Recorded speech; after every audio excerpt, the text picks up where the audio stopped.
Akhirnya terungkap juga alasan mengapa proses naturalisasi kiper top Martin Paes kini sangat sulit untuk diselesaikan.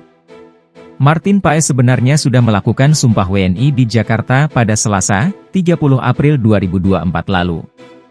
Akan tetapi hingga saat ini Martin Paes masih belum diizinkan untuk membela timnas Indonesia yang diarsiteki Coach Shin Tae-yong.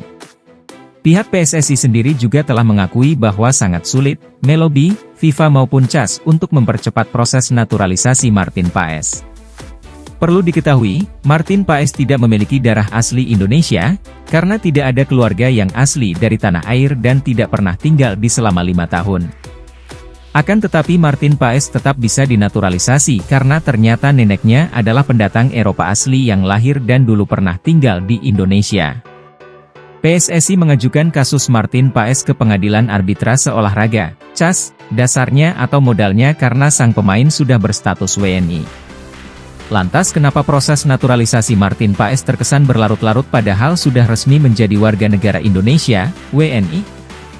Salah satu pengamat sepak bola Indonesia, Bung Harpa mengungkapkan pada bulan Juni 2024 tidak ada jadwal sidang di CAS untuk membahas Martin Paes. Berdasarkan pernyataan Ketua Umum PSSI, Erick Thohir menyebut proses naturalisasi Martin Paes masih terganjal karena harus ada beberapa dokumen yang wajib dilengkapi.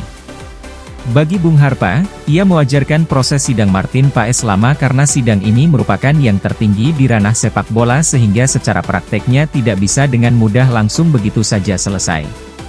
Ada tahapan-tahapan yang harus dilewati. Kemudian Bung Harpa membocorkan bahwa dia memiliki informasi terpercaya dari salah seorang sumber resminya terkait sidang CAS Martin Paes.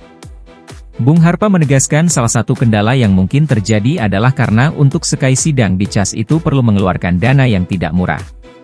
Dan satu informasi yang penting juga, ini info A1 dari seorang kolega mungkin gue bisa katakan saudara gue yang memang bergerak di bidang hukum dia mengatakan biaya untuk bertarung di sidang CAS ternyata tidaklah murah, kata Bung Harpa.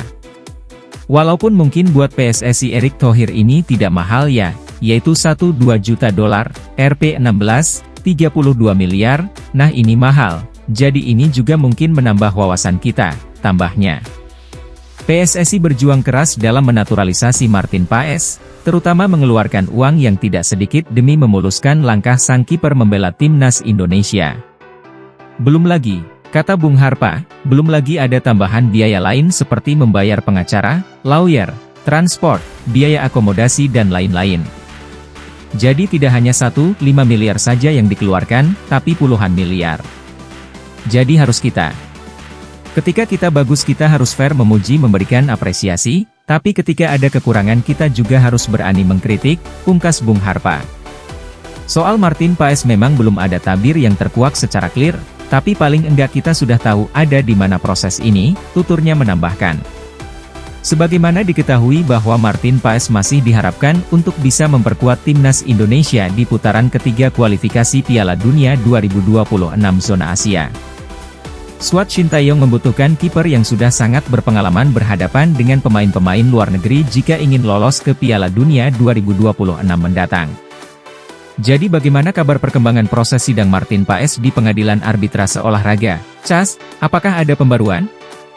Hingga kini tidak ada nama Martin Paes dalam agenda sidang yang bakal dilakukan oleh CAS selama 1 bulan ke depan.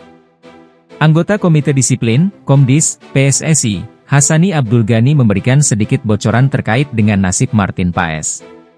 Kalau dari federasi, memang mereka mengharapkan semua selesai di CAS karena sudah dianggap melewati batas waktu yang poin usia karena ada aturan baru U21, ucap Hassan Abdul Ghani. Hassan Abdul Ghani mengaku sempat memberi saran kepada salah satu rekannya di Eropa yang dulu membantu proses naturalisasi dari Jordi Amat ke Indonesia. Ia menyarankan temannya itu menggunakan cara yang sama seperti proses Jordi Amat agar Martin Paes bisa segera diizinkan membela timnas Indonesia. Tapi kemarin saya sempat mengobrol dengan teman baik saya dulu kita pengurus ya. Nah saya bilang sama dia, kenapa kita enggak pakai cara lama? Cara yang mana? Kan pas kita ngurus Jordi Amat juga ditolak awalnya, lalu kan Anda mengirim seseorang bertanya ke FIFA, oh iya ya, waktu itu kita kirim lawyer ya, buat nanya ke FIFA. Paparnya. Terus kenapa kamu enggak melakukan hal yang sama? Saya bilang sama dia, walaupun sekarang ada di CAS, Tapi coba tanya lagi ke tim legalnya FIFA. Oh, dia bilang, oh iya nanti saya akan coba. Tapi tergantung federasi juga kalau memang disetujui, tambahnya.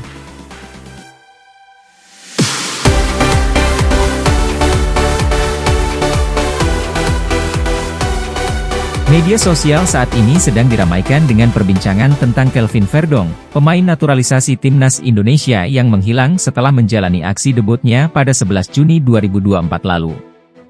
Kelvin Verdong, salah satu pemain sepak bola berbakat yang memiliki darah Indonesia Belanda, baru-baru ini menarik perhatian banyak penggemar sepak bola Indonesia. Setelah debutnya yang memukau bersama tim nasional Indonesia, Verdong tiba-tiba menghilang dari sorotan media dan publik. Kelvin Verdong mendapatkan panggilan untuk memperkuat tim nasional Indonesia setelah menunjukkan kebolehan performa impresif di liga lokal. Debutnya yang dianggap sukses dan memberikan kontribusi yang signifikan bagi tim. Permainannya yang solid di lini belakang mendapatkan pujian dari pelatih dan rekan setimnya, serta mengundang harapan besar dari para penggemar sepak bola. Oleh karena itu para penggemar penasaran apa unggahan terakhir Kelvin Verdong melalui media sosialnya. Pada media sosial, Verdong sendiri aktif memposting di Instagram pribadinya. Pada 20 Juni 2024, dia mengunggah sebuah story pada sosial media dengan tulisan, "No drama, 100% atlete. Sampai jumpa bulan September Verdong." Unggahan ini semakin membuat publik penasaran dengan keadaan Verdong dan masa depannya di timnas Indonesia. Kalimat unggahan singkat melalui media sosial ini membuat netizen bertanya-tanya karena beberapa alasan. Kalimat tersebut tidak memberikan informasi yang jelas tentang apa yang terjadi dengan Verdong dan mengapa dia tidak hadir di sesi latihan timnas Indonesia. Penggunaan kata "no drama" menimbulkan spekulasi bahwa Verdong ingin menghindari rumor atau kontroversi terkait ketidakhadirannya. Frasa "sampai jumpa bulan September Verdong" mengindikasikan bahwa Verdong akan kembali ke timnas Indonesia pada bulan September 2024. Hingga saat ini, belum ada penjelasan resmi dari Verdong maupun PSSI terkait makna di balik unggahan tersebut. Netizen pun terus berspekulasi dan berkomentar tentang unggahan tersebut. Beberapa komentar pun yang diberikan netizen mengenai Kelvin Verdong antara lain. Ada apa sih Verdong? Kok tiba-tiba menghilang? Jangan-jangan dia cedera? Atau dia ada masalah pribadi? Semoga dia kembali ke timnas Indonesia di bulan September. Unggahan Kelvin Verdong ini memang membingungkan dan membuat netizen bertanya-tanya. Kita tunggu saja penjelasan resmi dari pihak terkait untuk mengetahui apa yang sebenarnya terjadi.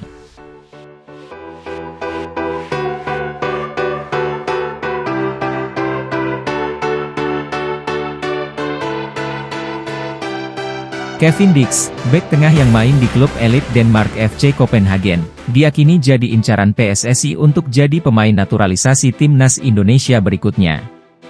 Statistiknya di lini pertahanan FC Copenhagen cukup ciamik, menunjukkan konsistensi bahkan ketajaman. Total 126 penampilan sudah dibuat Kevin Dix bersama Copenhagen, dengan mencatatkan 11 gol dan 16 assist. Sebagai seorang bek, tentu ini torehan yang cukup apik. Dix menunjukkan ketajaman meski dirinya merupakan pemain belakang. Musim 2023-2024 yang baru lewat menjadi salah satu performa terbaik Dix dengan sumbangan 4 gol dan 2 assist bersama Copenhagen. Tidak hanya produktif, tetapi Dix juga dikenal sebagai pemain yang serba bisa. Bukan cuma bek sentral, pemain berdarah Belanda, Indonesia ini juga fasih berperan sebagai bek kanan maupun bek kiri. Kedatangan pemain naturalisasi lagi diharapkan kian meningkatkan kekuatan timnas Indonesia yang telah berhasil melaju ke putaran ketiga kualifikasi Piala Dunia 2026 zona Asia. Tim Garuda lolos ke ronde ketiga setelah finish sebagai runner-up grup F pada putaran kedua dengan mengumpulkan 10 poin, finish di bawah Irak dan di atas Vietnam serta Filipina.